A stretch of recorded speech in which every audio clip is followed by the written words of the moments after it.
Welcome to the Living the Dream podcast with Curveball. If you believe, you can achieve.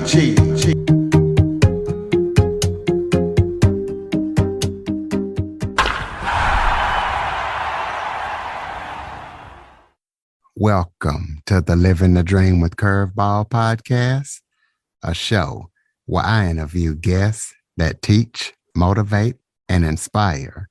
And today we're going to be talking about mental health in the business world, as I am joined by #1 international best-selling author, speaker, and co-founder of Executive Global Network, Nick Jonsson. Nick is a person who helps senior executive leaders and business owners. He gives them a safe space to share their challenges, learn from each other, and receive support. So, Nick, thank you so much for joining me today. Well, thank you so much, Curtis, for inviting me. It's a pleasure to be with you and to discuss this topic, which is so important to cover. I know many times it's full of stigma and people prefer to not talk about it. So hats off to you, Curtis. Well, Nick is straight from Singapore. So, Nick, why don't you start off by telling everybody a little bit about yourself? Yes, sure.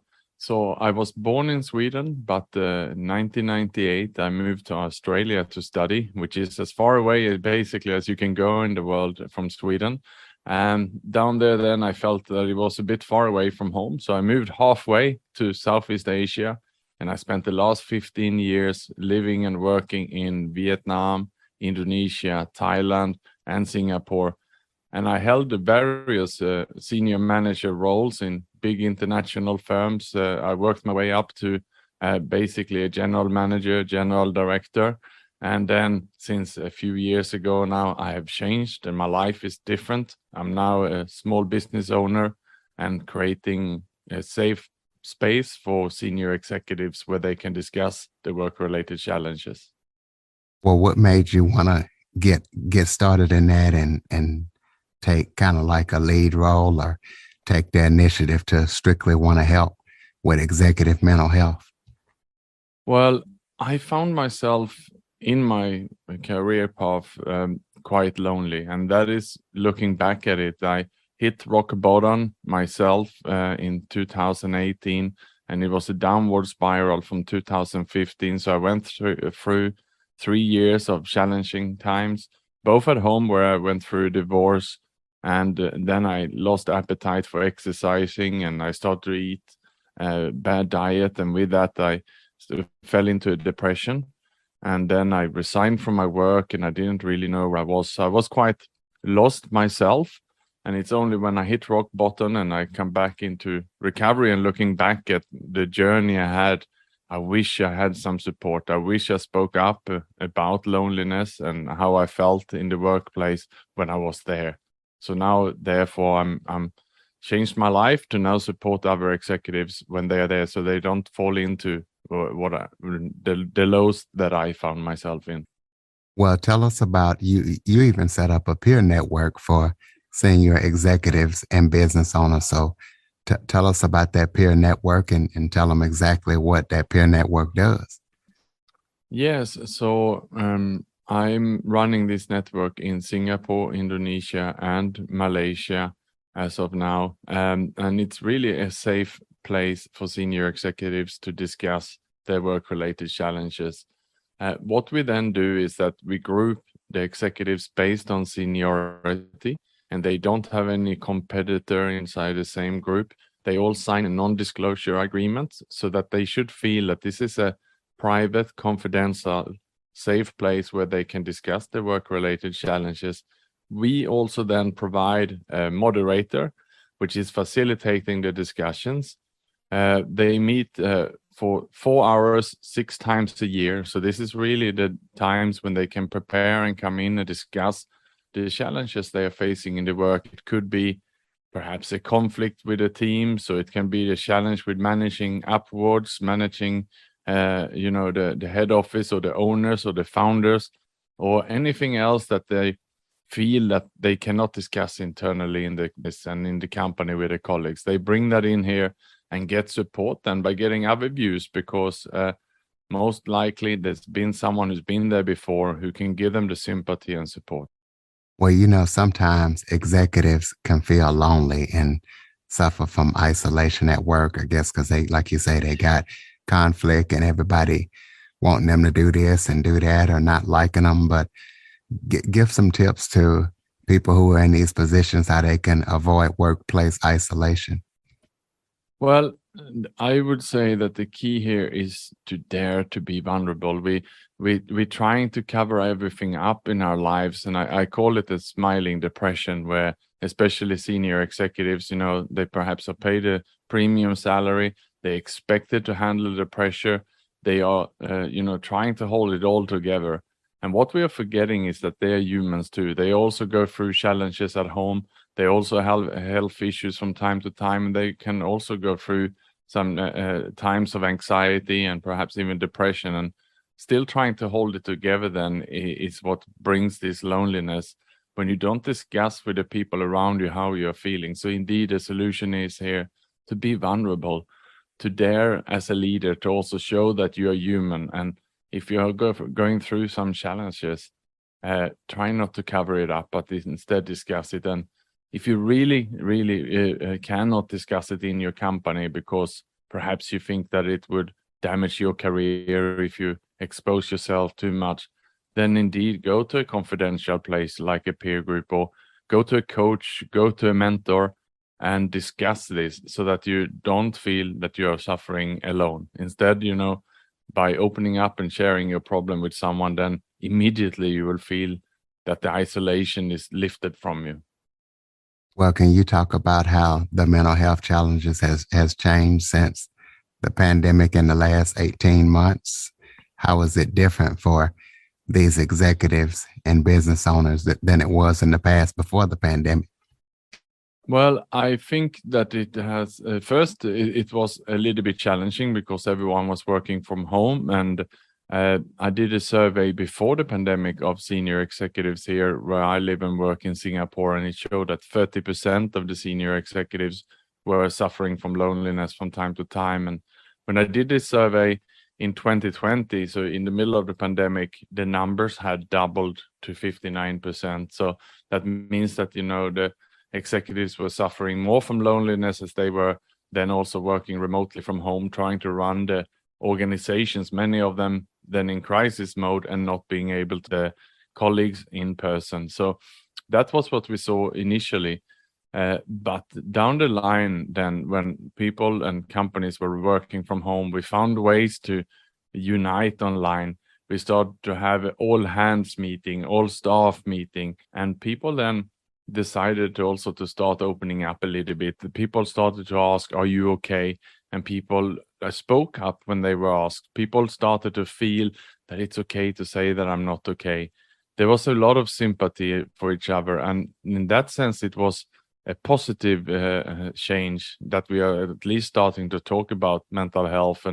And Curtis, I was invited to so many of these online events. I was back to back almost every day during the lockdowns, talking to companies, talking to executives, sharing my story then to try to inspire them to also dare to speak up about their challenges, and to show that it's okay to talk about the challenges we've gone through. So indeed, I saw a lot of positive changes, Curtis, and I just want to add one more thing here, and that is that during this time, many of the therapists and psychologists and so on started also to do online bookings. So perhaps before the pandemic, you had to go and see a psychologist, perhaps in a clinic, and many people would be shy to go there. Perhaps they're seen in the waiting room, and there's a lot of stigma around this. But now when everything here is also online, you can book a one-on-one session with a psychologist and do it perhaps from your office and close the door, or you can do it from your home, and you don't have to be seen. So therefore, the confidentiality is there, and that's what I heard from many executives, that they now finally also decided to go ahead and get some help because there's no stigma attached to it in that. So for those who might be going through things but don't realize that, stuff like stress, workplace depression, isolation, and loneliness. Give some symptoms so people can detect and know that there might be an issue in the workplace. Yeah, there's signs to look for, and specifically if you are living with a partner, or you have a close friend of yours, and if this person suddenly start to lose weight or gain weight, or they lose interest in a hobby. So if your wife or husband typically are playing the guitar, 1 or 2 hours every day because that's the biggest passion, and suddenly they stop playing the guitar, or you see a mother who lose interest in her baby suddenly, or let's say that for many years you've been cooking food together on a Saturday, and suddenly one of your partners have no interest in that. Those are all warning signs that something is not right. But on the outside, it's very difficult to tell normally on if a person is actually suffering in terms. We just trained so well to hide and to cover up for this. So that is the challenges here. Well, tell the audience about your book.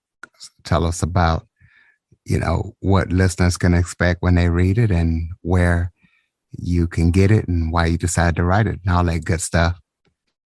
Yeah, so as I mentioned, I did a survey before the pandemic where I surveyed executives about loneliness and during the pandemic. And when I got those findings back, and I also did some interviews and so on, and the results really inspired me. I realized that I was onto something that people didn't really know. I then also interviewed a lot of executives one-on-one, and what I found out that there was a lot more suffering than I could ever imagine. So I shared these findings of both the survey and the interviews then with a local radio station and then with the newspaper, and it resulted in a 4 pages feature in the local business newspaper here in Singapore, which was at the time the biggest media exposure in the history of Singapore, covering mental health and loneliness. So this then went viral, and before I knew it, I was in so many different media interviews talking about that. And when I had this back, I received so much positive support. People wrote to me from all over the world saying that it was great I covered this topic, that, and they were saying my wife was suffering from a depression before, and, I didn't know it. And then they said that someone they knew had died of suicide and so on. They said, it's so good that we're talking about this. So that inspired me to take it to the next level. And I decided then to write a book. And the book I wrote in the name of a friend of mine who sadly died of suicide. He had been suffering, but no one knew about it. So I wish that, it was uncovered so we could have helped him, but he was also hiding behind that smile. So that was a message that I want to get out. And that's why I spent the time to write the book, complete it. And anyone who is interested in the book can look up the title. It's called Executive Loneliness. It's available on Amazon, but also for anyone who prefer to listen, it's also on Audible. It's not me who read it, it's a professional narrator. So that might be for anyone who want to listen to when they're exercising, or for that matter, if anyone is blind and prefer to listen to it, then the audiobook is there as well. Sweet. Glad that you have an accessible way for everybody to check it out. Tell us about any current or upcoming projects that you're working on that people need to know about. Yeah, so we are basically working on the peer networks, and here in Singapore we have more than 700 members now. It used to be mainly senior executives that were part of these groups, but what we realized during the lockdowns was that also business owners, small business owners, especially SMEs, were also suffering and could feel quite lonely and pressured. So we started to have those groups for SMEs, and that is now the fastest growing segment for us, where then you can be part of a group of other SMEs where you can learn about, cash flow management, exit plans, partnerships, marketing, and so on.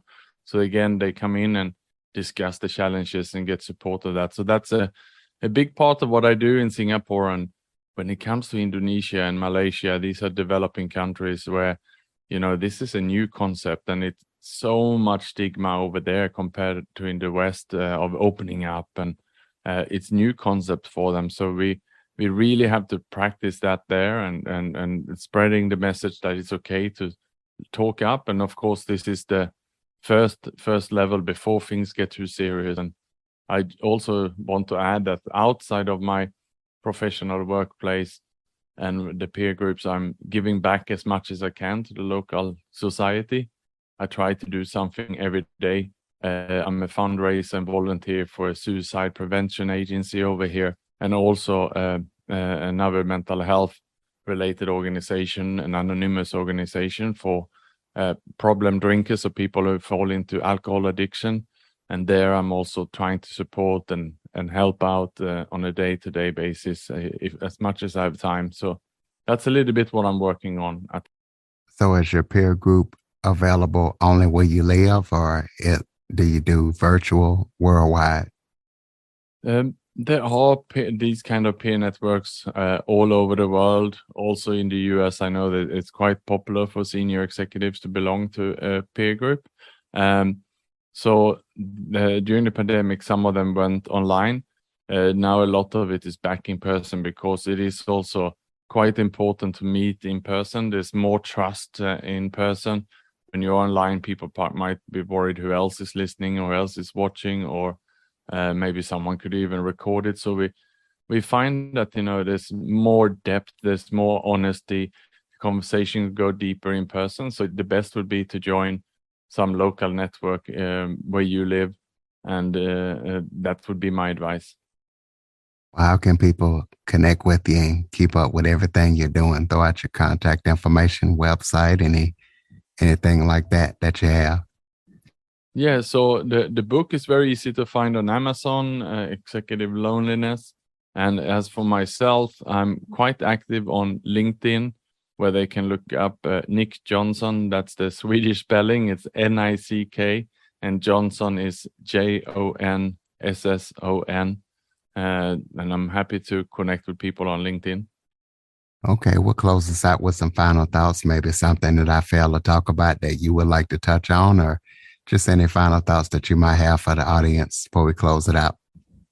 Yes, I would love to end with to say that one more finding that we did, and that was that 85% of the executives didn't find it convenient or were not comfortable to discuss their work-related challenges or mental health issues with a boss.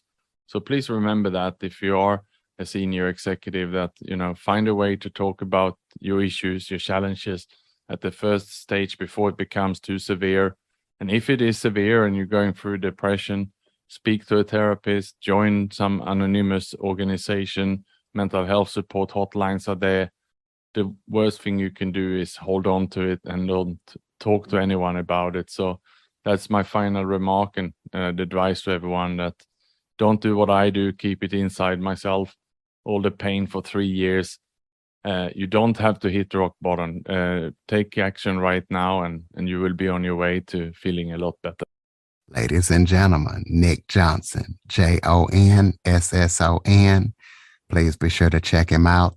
Follow, rate, review, share this episode to as many people as possible. And if you know somebody that might be in need of one of these peer support groups, reach out and try to search and find. Now, Nick, if somebody needed a resource, how would they go about finding one of these peer support groups on the internet?